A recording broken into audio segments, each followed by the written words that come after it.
안녕하세요, 류훈입니다. 오늘은 기본적인 클레버 사용법을 알아보겠습니다. 오늘은 클레버를 이용해 추출을 해보겠습니다. 클레버의 기본적인 추출 방식을 설명해드리기 전에 간단하게 소개해드리겠습니다. 클레버는 브루잉 커피 도구 중 가정에서 사용하기 쉬운 커피 도구입니다. 바쁜 가게에서 클레버를 이용하여 브루잉 커피를 판매하는 곳도 있을 정도로 편리성이 좋은 도구입니다. 우려내는 방식의 도구로 가운데 밑쪽을 보면 실리콘 패킹이 있습니다. 이 패킹이 열고 닫히면서 물이 새는 것을 막아주어 추출 방식이 우려주는 방식으로 사용할 수 있게 도와줍니다. 이것으로 간단한 클레버의 추출 원리와 소개를 끝내고 추출을 시작해 보겠습니다. 먼저 필터를 준비해 주시는데, 필터는 클레버 전용 필터도 있지만 클레버의 사이즈에 맞는 칼리타 필터를 사용해도 좋습니다. 필터를 접을 때는 저는 밑면을 먼저 접고 옆면을 접습니다. 그렇게 접어줘야 물에 젖었을 때 접은 부분이 풀리지 않아 추출의 변수를 통제할 수 있기 때문입니다. 필터를 넣기 전에 필터에 접혀있는 부분을 펴서 넣어주는데, 이유는 최대한 클레버에 밀착을 시켜주기 위해서입니다.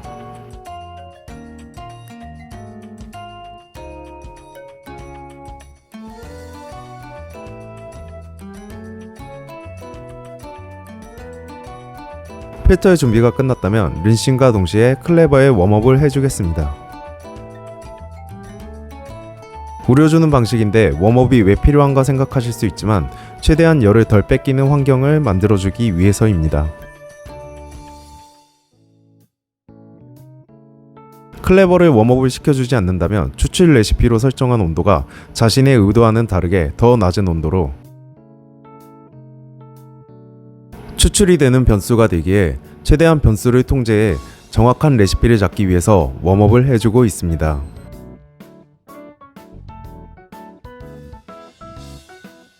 온도를 갈아주는 동안 충분히 웜업이 된 클레버에 물을 빼주기 위해 잔에 클레버를 얹어줍니다.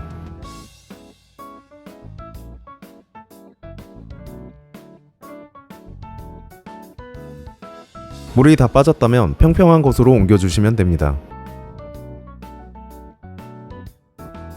이제 원두를 부어주는데 그냥 막 부어주셔도 괜찮습니다. 저는 클레버를 사용할 때에도 뜸이라는 개념을 집어넣어서 사용하고 있습니다. 뜸 개념을 집어넣은 이유는 뒤에서 설명하겠습니다. 뜸물을 부어주었다면 준비해 놓은 스푼으로 물이 골고루 원두를 적실 수 있게 섞어줍니다. 섞어주실 때의 요령은 드립 필터가 찢어지지 않게 신경을 쓰며 중심 쪽에 깊은 곳도 염두에 두시고 전체적으로 잘 뒤집어주면 됩니다.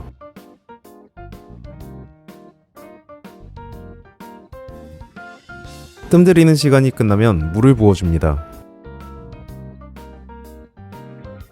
한 잔 분량의 커피를 추출하기 위해서 뜸물 포함 약 300g의 물을 부어줍니다.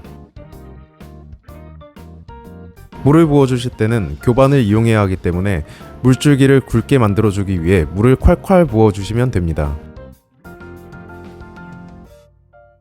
클레버를 사용할 때에는 드립포트가 아닌 전기포트를 사용하셔도 좋습니다.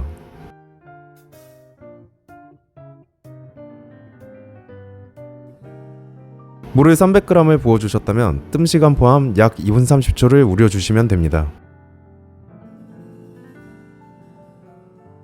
제가 클레버에 뜸 개념을 도입한 이유는 처음부터 물 300g을 사용해 2분 30초를 우려줬을 때와 뜸 시간을 준 후에 뜸 시간 포함 2분 30초를 우려줬을 때의 커피의 맛이 뜸 시간에 안 줬던 커피의 맛보다 맛이 더 선명하고 표현이 잘 되었기 때문입니다. 클레버의 추출 방식을 설명드리자면, 찜질식으로 커피의 원두를 물에 푹 잠기게 만들어 우려주는 방식으로 추출이 진행됩니다. 찜질식의 특징은 수압과 투과를 이용하여 어느 정도 원하는 방향성으로 변수를 제어할 수 있는 정드립에 비해서 변수로 제어할 만한 것들이 상당수 적으며 맛이나 향의 선명도가 떨어지지만 대신 누구나 쉽게 추출을 할 수 있어 추출에 대해 잘 모르시는 분들도 레시피만 알아보셔서 그대로 따라만 하셔도 실패 없는 추출을 하실 수 있습니다. 맛이나 향적인 부분을 비교하자면 정드립은 맛과 향이 선명하고 침지식은 정드립에 비해 좀 둥글게 느껴져서 취향이 갈릴 수는 있습니다. 이렇게 쉽고 간편한 추출 도구를 카페에서 잘 볼 수 없는 이유는 맛이나 향이 선명하게 표현이 안 되는 점도 있겠지만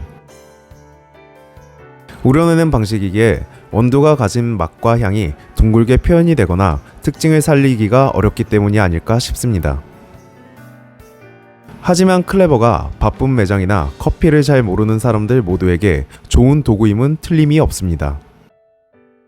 사용하기 너무 쉽고 간편하기 때문에 누구나 쉽게 접근할 수 있고 집에서도 드립과 비슷한 느낌의 커피를 마실 수 있기 때문입니다. 클레버의 레시피도 한 가지만 있는 게 아니기 때문에 유튜브나 포털 사이트 등을 사용해 검색해 보시면 다양한 레시피가 있습니다. 레시피들을 찾아 한 가지의 원두라도 다양한 방법으로 내려보면서 레시피에 따른 맛의 차이가 어떤지 파악하는 것도 즐거울 것 같습니다. 오늘의 이야기는 여기까지입니다. 영상을 시청해 주셔서 감사합니다. 영상이 마음에 드셨다면 좋아요와 구독, 알림 설정을 부탁드립니다. 감사합니다. 류은이었습니다.